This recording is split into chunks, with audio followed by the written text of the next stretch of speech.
who's going to be the first CFO at one of these like run by committee companies to say the first principles of the macro environment are different now. What worked before for treasury management is not going to work going forward because the dollar is fundamentally changing and we're entering this dual currency era.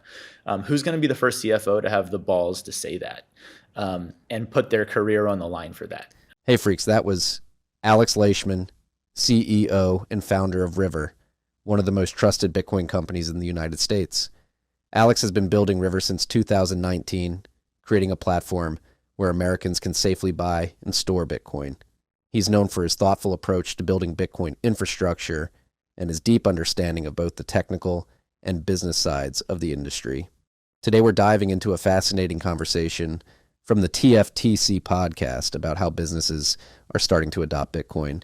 We'll explore why smaller companies are leading the charge, what's holding back bigger corporations, and what needs to happen for Bitcoin to grow beyond its current $1 trillion market value.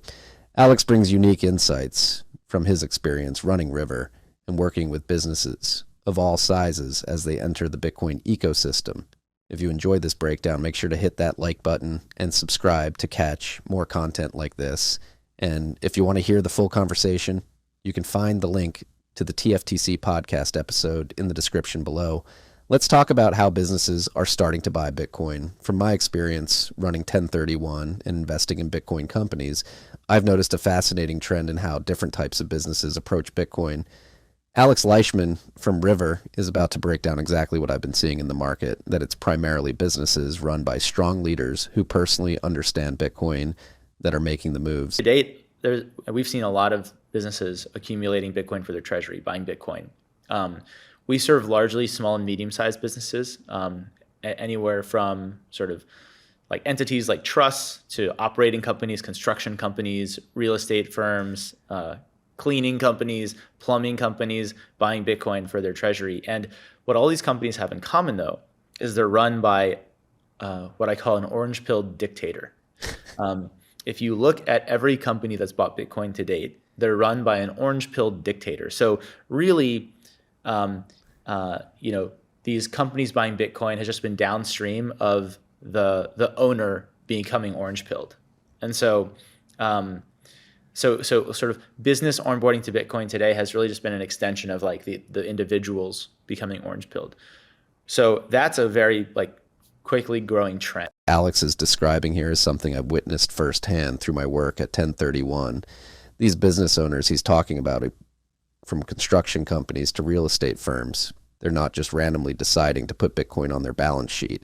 They've gone through a personal journey of understanding Bitcoin, what we often call getting orange-pilled.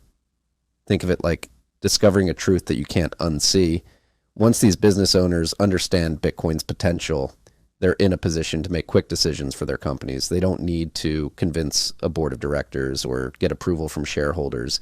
They see the opportunity, understand the risks, and can move quickly. This is particularly interesting because it shows how Bitcoin adoption in business is still very much tied to individual understanding rather than institutional analysis. These aren't typically massive corporations. They're often family-owned businesses or companies where the founder still has significant control.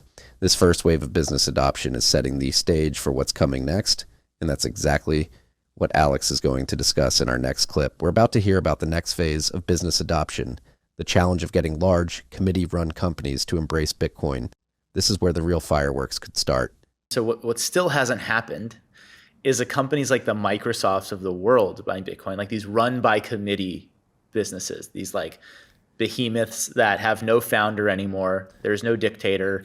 There's political forces, and it's all very who's really running everything. The big companies that have bought Bitcoin to date still are run by that archetype. You have Elon, you have Michael Saylor, you have Jack Dorsey, and so we're at this transition period where who's going to be the first CFO at one of these run by committee companies to say the first principles of the macro environment are different now. What worked before for treasury management is not going to work going forward because the dollar is fundamentally changing and we're entering this dual currency era. Who's going to be the first CFO to have the balls to say that and put their career on the line for that. This is a crucial point about the future of Bitcoin adoption in corporate America. Unlike the businesses we just discussed, companies like Microsoft operate very differently. They're run by committees, boards, and professional managers who are often more focused on not making mistakes than making bold moves. Think about it. If you're a CFO at a major corporation suggesting putting Bitcoin on the balance sheet is a career-defining moment, if it goes well, you're a genius. If it goes poorly, you might never work in corporate finance again. This reality creates a kind of paralysis where everyone's waiting for someone else to go first. It's what we call a career risk problem. But here's the interesting part. Once one major company makes this move successfully, it could open the floodgates. Other CFOs can point to that example and say, look, it worked for them. This is why the Microsoft shareholder proposal Alex mentioned is so important. It's forcing these conversations to happen in boardrooms across America. We're going to hear about why this institutional adoption matters from a market perspective and how it relates to Bitcoin's current position as a trillion-dollar asset. I mean, speaking to the aversion to institutions and much larger pools of capital coming in, and going back to the fact that we're a $1 trillion market cap, like if you want the price to go up, like the amount of money you need to come in is significant. Like if like, and it's not going to be from your wage cuck DCA moving forward. Like retail got us to this point, and now that we're at $1 trillion established as a $1 trillion asset, going up into higher stratospheres is going to take these large amounts of capital, like it or not. Mm-hmm. Yeah, I think that's largely true. But I also still think there's a lot left of the retail demand to unlock. You're right about sort of just the market dynamics and the need for the big money, but there's still a lot of retail left to come to this thing. Yeah. Look, would I selfishly love like another 6 months to get more stuff built? Yes. What we've seen, interestingly, is so we had the big price run up in February and March, and those were like March was a huge month for us, and the price has just sort of like, kind of like stayed, in the 50s to 60s. But what we've seen is like sustained high business. Like the boringness of the market over the last 8 months, 7 months hasn't slowed down the people sort of coming to this. It's just at a new elevated rate. What we're seeing is a maturation of the Bitcoin market. When Bitcoin first hit $1 trillion in market value, many thought it was just a temporary spike. But now, as Alex points out, we've maintained this level through various market conditions. This stability at such a high value is attracting a different kind of attention. The sustained high business Alex mentions at River, even during relatively quiet price periods, suggests something important. People are coming to Bitcoin for more than just price speculation now. They're coming because they understand its value proposition. But to grow beyond this $1 trillion mark, we need larger pools of capital. Think about it. If every small business and individual investor bought Bitcoin, we'd still need institutional money to push the price significantly higher.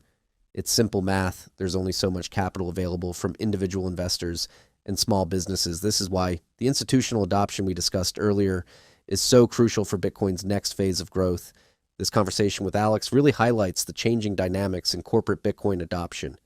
We're at an interesting crossroads where the trailblazers have already made their moves, and now we're waiting to see which major corporation will be the first to follow. It's a reminder that Bitcoin adoption isn't just about technology. It's about people making bold decisions in the face of uncertainty. If you found value in this breakdown, don't forget to like and subscribe. We've got more conversations like this coming up that you won't want to miss. For the full episode, head to the TFTC podcast link in the description. Until next time, stack sats and stay humble.